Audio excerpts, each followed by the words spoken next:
The construction worker took me to heaven. Some stories don't just happen. They find you. They grab you by the heart when you least expect it, when you're too caught up in your daily routine to even notice that your life is about to change forever. That's exactly what happened to me. I wasn't looking for anything, definitely not love, and certainly not from a place I would have never dared to imagine. A dusty construction site under a burning afternoon sun, with the loud thuds of heavy boots and the scent of wet concrete hanging thick in the air. I'm about to take you on a journey that started with a simple conversation and ended somewhere between fear, desire, and the purest kind of connection I never thought I'd find. This is not just a story about two people. It's about what happens when you let yourself fall, messy, terrified, breathless, into something real. Before we dive into the first chapter, I want you to imagine, when was the last time you truly let go? When you stopped questioning everything and just let life, messy and raw, happen to you? Maybe it's time. Maybe your own story is waiting just around the corner. If you love stories that make your heart race and your mind wonder what if, make sure you hit that subscribe button like this video and turn on notifications. Because here, we dive deep into emotions you won't easily forget. Now, let's begin. I never believed that ordinary days could hide extraordinary moments. But looking back, that Thursday felt different from the second I stepped outside. The air was heavy, thick with the scent of rain, even though the sky stayed stubbornly blue. I remember slipping my headphones in, drowning myself in some half-forgotten playlist, and heading out toward the construction site that had been my shortcut for weeks. They were building new apartments right next to my campus. I always passed by, weaving between the orange cones and caution tape, trying to act invisible. I didn't belong in their world. Men covered in dirt and sweat, shouting orders, wielding hammers like extensions of their bodies. I was just another guy in jeans, too clean, sneakers too white, carrying a backpack stuffed with unfinished dreams. And yet, that day, someone noticed me. I felt it before I saw it. That strange, weightless feeling of being seen.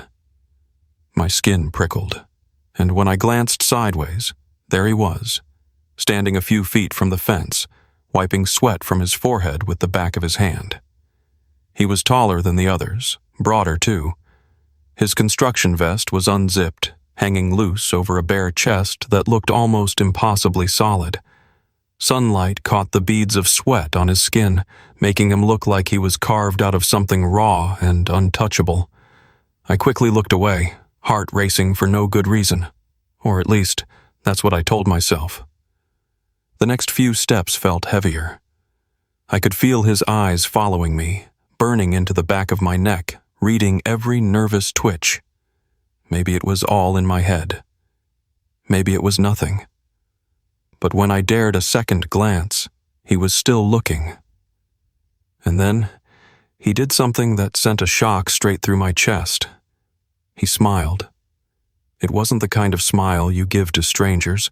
It wasn't polite or casual. It was slow, deliberate. A smile that knew it was dangerous. My heart jumped into my throat. The voice in my head screamed, "Keep walking. Don't look back. Don't be stupid." But my feet? They stopped. I stood there, awkwardly clutching my backpack strap like a lifeline, pretending to fix my headphone cord just to buy time. And then, out of the corner of my eye, I saw him move. He dropped the heavy plank he'd been carrying, said something quick to one of the other workers, and walked toward the fence. Toward me. I panicked. Every reasonable part of me begged to run, to pretend I didn't notice, to blend back into the world of people who don't get noticed by men like him. But there was another part of me, louder, fiercer, that rooted me to the ground. When he reached the fence, he leaned one arm casually against it, his body language open, almost lazy. His dark hair was damp with sweat, strands curling slightly at the ends. Up close, He looked even more devastating. A roughness in his jawline, a tiny scar above his left eyebrow, arms roped with muscle that made me swallow hard. "Hey," he said, voice rough like gravel, but there was a strange softness tucked inside it. "You walk through here every day." It wasn't a question.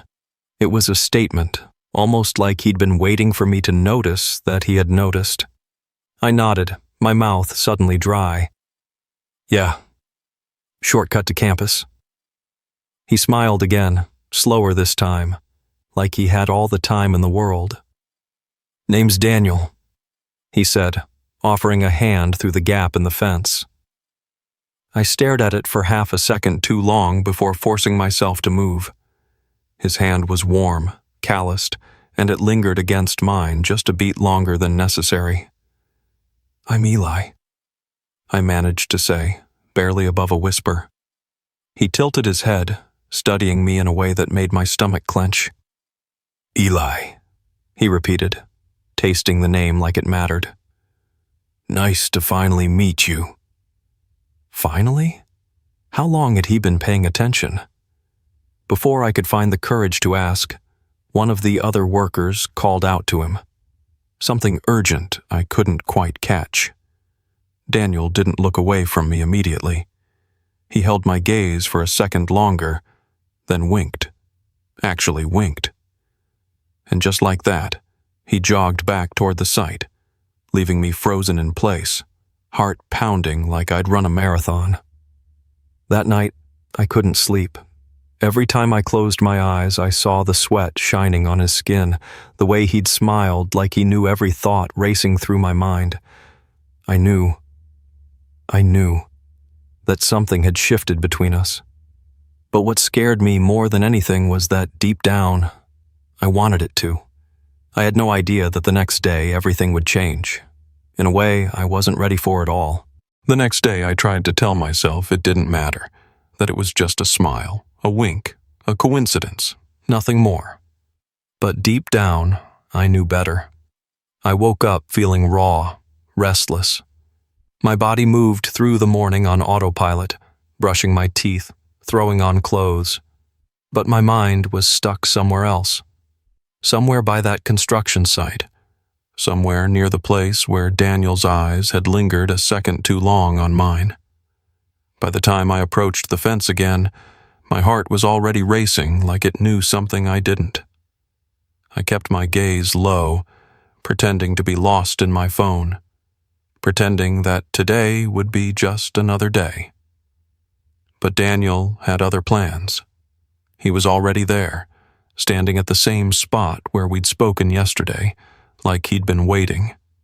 His vest was off, tied around his waist, revealing a plain white tank top stretched tight over his chest. He looked more casual today, but somehow more dangerous too, like trouble wrapped in sunburned skin and a crooked smile. When I was close enough to pretend it was accidental, he called out to me, "Hey, Eli." His voice wasn't loud, but it cut through the noise of engines and hammers like a blade. I looked up, helpless against the pull he seemed to have over me. "Hi," I said, a little too quickly. He grinned. "Where are you heading?" "Class," I replied, tightening my grip on my backpack. He nodded, like he understood everything I wasn't saying. Then, without warning, he pushed the temporary gate open a crack wider, just enough to step through. I blinked, frozen. You're not supposed to leave the site, right?" He shrugged, a lazy, reckless movement. "Lunch break, besides." His gaze dropped briefly to my mouth before sliding back up to my eyes. "I needed some fresh air." I knew I should have kept walking. Every logical part of me screamed that nothing good could come of standing there, trading loaded glances with a man I barely knew. A man who smelled like earth and sweat and sun, and somehow felt more real than anything else in my carefully constructed life. But I didn't move. Instead, I watched him close the distance between us until I could feel the heat rolling off his body. He was close enough that if I leaned in even an inch, I could probably count the freckles scattered across his collarbone. "So," he said, voice dropping lower, "you gonna tell me why you look so nervous?" I let out a sharp, awkward laugh. "I'm not nervous." He tilted his head, unconvinced. "Right." A tense silence stretched between us, thick and electric. I could hear the hum of nearby machines, the distant shouting of workers, but it all felt muted, like the world had shrunk to just me and him. Without thinking, I asked, "Why me?" He blinked, surprised. "What do you mean?" I shifted on my feet, feeling exposed. "You could talk to anyone. Why notice me?" Daniel's lips curved into a slower, softer smile. "Maybe because you don't know how beautiful you are when you try to disappear." My breath caught. For a moment, I forgot how to stand, how to breathe, how to be anything other than a collection of nerves strung tight. I opened my mouth, but no words came out. Daniel chuckled under his breath, a low, rich sound, and glanced at his watch. "Damn," he said, stepping back reluctantly. "I gotta get back before they start yelling." I nodded, but part of me felt like I was being pulled away from something I didn't even understand yet. He hesitated, then added, "You free tonight?" My heart jumped so violently I was sure he could hear it. Yeah," I said, trying not to sound too eager. "Good," he said, flashing that dangerous smile again. "Meet me at O'Leary's, 8 o'clock. It's a bar, not too far from here. You'll find it." Before I could ask anything else, he turned and jogged back through the gate, vanishing into the chaos of the sight like he hadn't just shattered my entire world in 2 minutes. I stood there for a long time after he left, feeling the question buzzing against my skin like static. Was this real? Was he serious? Or was I just setting myself up for the kind of fall that leaves you in pieces? I spent the entire day in a daze, unable to concentrate on anything. My professors could have been speaking in another language for all I cared. Every nerve in my body was tangled up with anticipation and fear, twisting tighter with every passing hour. As night fell, I found myself standing in front of my closet, heart hammering so hard it almost hurt. What was I supposed to wear? How was I supposed to act? Did he just want to hang out? Or was this something else? Every insecurity I had rose to the surface, whispering that I wasn't enough. Not bold enough, not confident enough, not wanted enough. But somehow, I shoved the doubts down. I grabbed the best outfit I could pull together, ran trembling hands through my hair, and made my way toward O'Leary's. Little did I know that what would happen inside that bar would change everything between us, and leave me questioning whether I was ready for the intensity that Daniel was about to bring into my life. O'Leary's was one of those places you don't really notice until someone gives you a reason to. Tucked away on a side street, dimly lit with flickering neon signs, it smelled like cheap beer, old wood, and a little bit of bad decisions. But that night, as I pushed open the door and stepped inside, it felt like stepping into another world entirely. I spotted Daniel almost immediately. He was at the bar, one boot hooked casually against the rail, nursing a bottle of something dark. He wasn't wearing his construction clothes anymore. Instead, he wore a tight black t-shirt that clung to every inch of him, jeans that looked just this side of dangerous, and a look that made my heart forget how to beat properly. When he saw me, his face lit up with a smile so genuine it knocked the air right out of my lungs. "Didn't think you'd actually show," he said, waving me over. I forced my legs to move, weaving through the crowd until I stood beside him, feeling like an imposter in my own skin. "I said I would," I replied, trying to sound more confident than I felt. Daniel chuckled softly and ordered me a drink before I could even think to protest. "First one's on me," he said. "No arguments." I nodded, watching as the bartender slid a glass toward me. I barely caught it before it tipped over, my hands trembling slightly. Daniel noticed, of course he did, but he didn't say anything. He just smiled again, this time smaller, softer. For a while, we talked about nothing. The kind of surface conversations people have when they're both pretending not to drown in the tension between them. He asked about my classes. I asked about his work. He teased me for my taste in music. I teased him about his rough hands.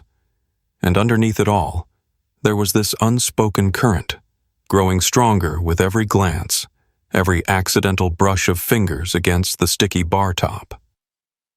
At some point, he leaned in closer, and the world seemed to narrow down to just the space between us.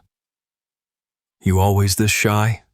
he asked, voice pitched low enough that it felt like a secret just between us. I flushed, looking down into my drink. "I'm not usually like this."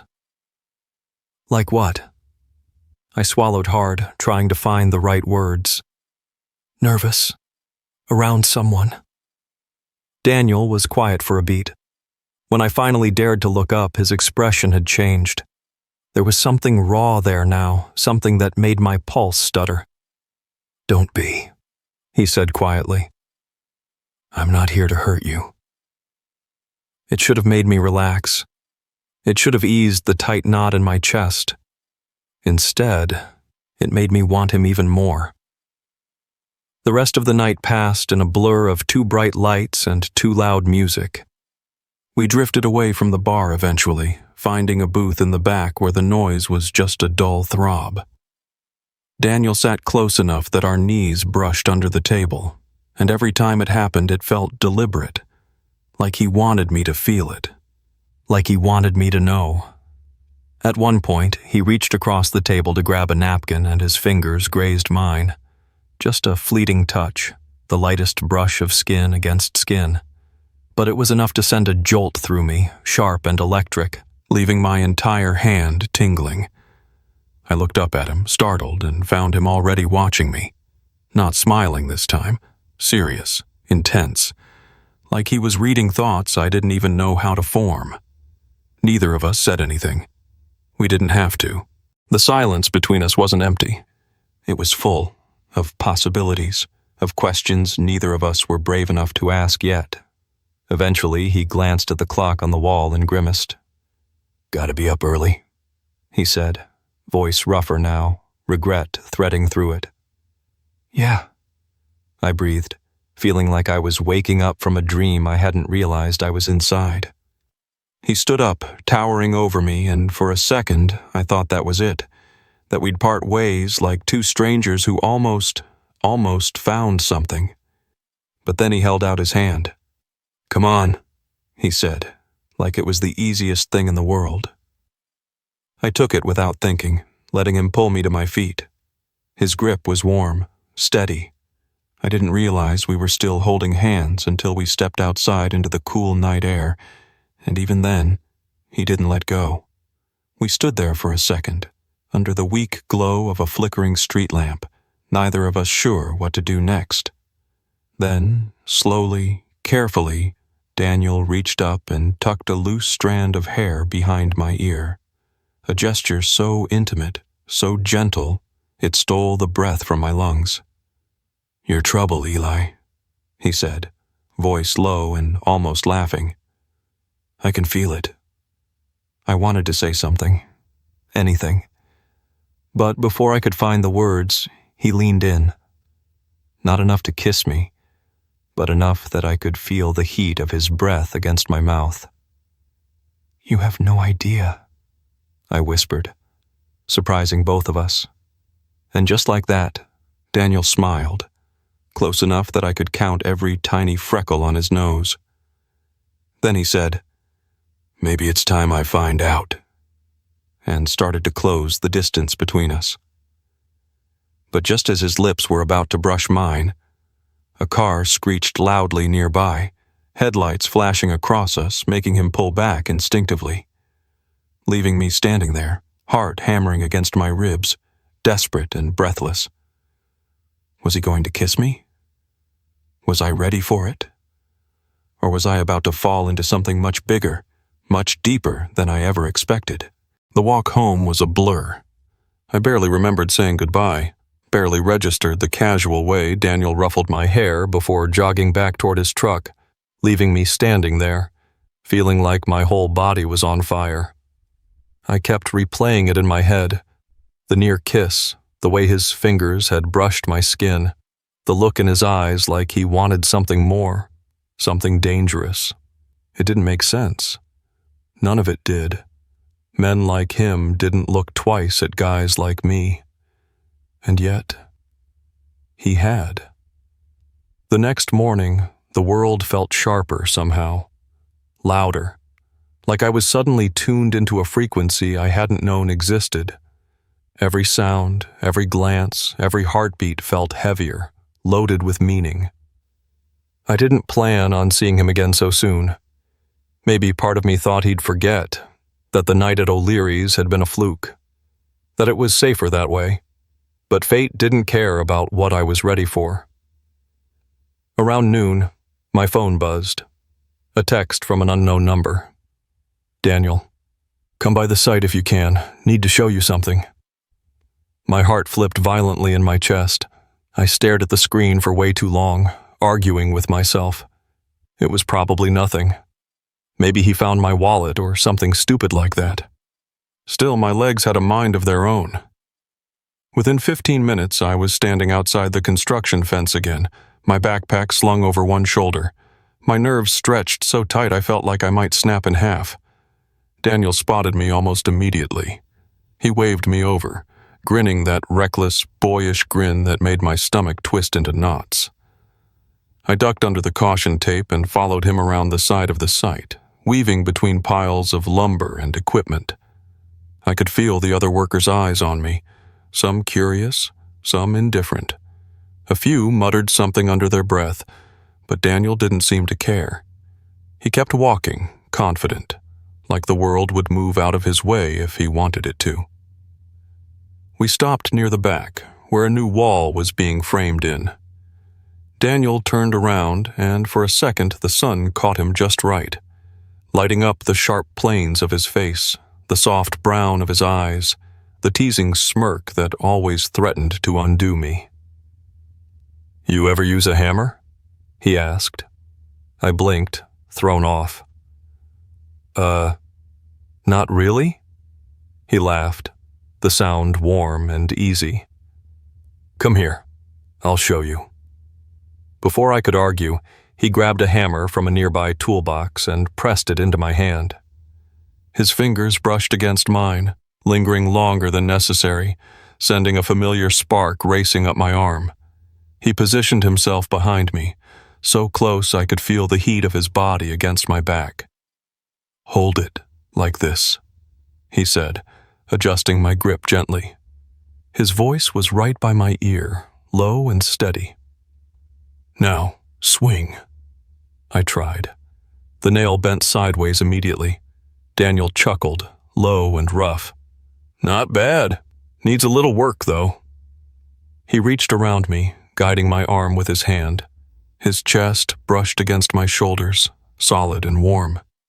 His breath stirred the hair at the back of my neck. My whole body tightened, every nerve ending focused on the points where we touched. "You're tense," he murmured. "Relax." Easy for him to say. I could barely think straight with him pressed so close, with the scent of him, sweat, soap, something earthy and devastating, filling my lungs. "Try again," he said. This time the nail went in straighter. Not perfect, but better. I turned my head slightly to glance at him, to say something. I don't even know what. And realized just how close his face was to mine. Barely a few inches. His eyes locked onto mine, and the teasing smile faded into something heavier, hungrier. Neither of us moved. The world around us faded. The noise, the dust, the sunlight.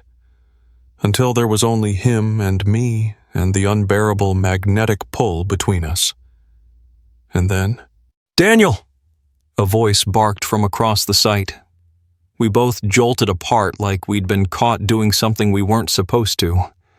A gruff-looking man in a hard hat stormed toward us, face flushed with anger. "What the hell are you doing?" the man snapped. "This isn't a damn playground." Daniel straightened, shoulders stiff, jaw tight. I took a shaky step back, my heart slamming against my ribs. "Just helping," Daniel said evenly. The man glared at me, then back at him.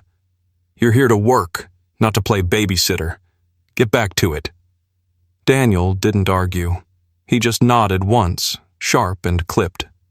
The foreman turned and stalked away, barking orders at another group of workers.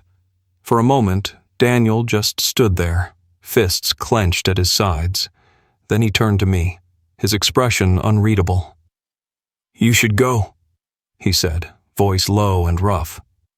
I opened my mouth to protest, but he shook his head, a tight, almost pained smile crossing his face. "Not here. Not now." I nodded, throat tight. As I walked away, weaving back through the maze of construction, I could feel his gaze on me, burning, heavy, full of everything he wasn't allowed to say. And deep down, I knew. This wasn't over. Not even close. That night, I couldn't stop replaying everything in my mind. The way Daniel had stood so close behind me, the feeling of his hands guiding mine, the sudden cold when he told me to leave. It ate away at me, pulling me deeper into something I couldn't name but couldn't escape either. I didn't expect him to call. I told myself he wouldn't. Maybe it had been a mistake, a moment of weakness he'd already regretted. But when my phone buzzed close to midnight, I knew even before I looked that it was him. "Daniel, come over." No explanation, no excuses, just 2 words that sent me spiraling into chaos. I didn't even think. I threw on a hoodie, grabbed my keys, and ran. The streets were empty, silent except for the pounding of my heart. When I got to his building, a rough-looking place tucked behind a gas station, he was already outside, leaning against the door frame, arms crossed, looking like every bad decision I wanted to make. He didn't say a word, just grabbed my wrist and pulled me inside. The door slammed behind us, and then there was only breathing. His, mine, heavy, ragged. Daniel reached for me like he'd been drowning, and I was the air he needed to survive. His mouth crashed against mine, rough and desperate. I froze for a second, a single, shuddering heartbeat, then kissed him back with everything I had. There was no room for thinking, only feeling. Hands gripping, teeth scraping. A low, broken sound tearing from his throat when I dug my fingers into his back. He walked me backward until I hit the wall. He pressed into me, so solid and real I could barely breathe, and I didn't want to, not if it meant letting go. I don't know how long we stayed like that, tangled and breathless, clinging to each other like the world outside didn't exist. But eventually, he pulled back just enough to rest his forehead against mine. "I can't," he rasped, voice shaking. "I can't pretend with you." I swallowed hard, trying to hold on to something steady when everything inside me was spinning out of control. "Then don't," I whispered. And with that, Daniel kissed me again, softer this time but no less intense. A promise, a warning, both at once. The night was far from over, and neither of us were ready for what was coming. We didn't sleep. Not really. At some point, we collapsed onto his bed, still half-dressed, limbs tangled like we were afraid of losing each other in the dark. Daniel traced lazy patterns along my arm, his touch feather-light, as if memorizing me 1 inch at a time. I wanted to ask him a million things. Why me? Why now? What this meant. But the words felt too heavy, too dangerous. Instead, I just listened to his breathing, steady and real against the chaos in my chest. He spoke first. "I'm not good at this," he said into the darkness. "I don't know how to be open." I shifted closer, heart breaking a little at the rawness in his voice. "You don't have to be perfect," I said. "Just real." He let out a shaky breath. "You scare the hell out of me, Eli." I smiled into the dark. "You scare me too." We lay there in silence, the kind that feels safe, not empty. And somewhere between the fear and the wanting, something fragile but undeniable settled between us, the beginnings of something bigger. Something we couldn't name yet, but could feel, pounding between every heartbeat, written in every touch. Before I drifted off, Daniel kissed my forehead, so gently it almost broke me. "Stay," he said simply. And for the first time in a long time, I did. I stayed. Not because it was easy, not because it made sense, but because sometimes, when life finally throws you the thing you didn't even know you needed, you hold on to it with both hands and refuse to let go.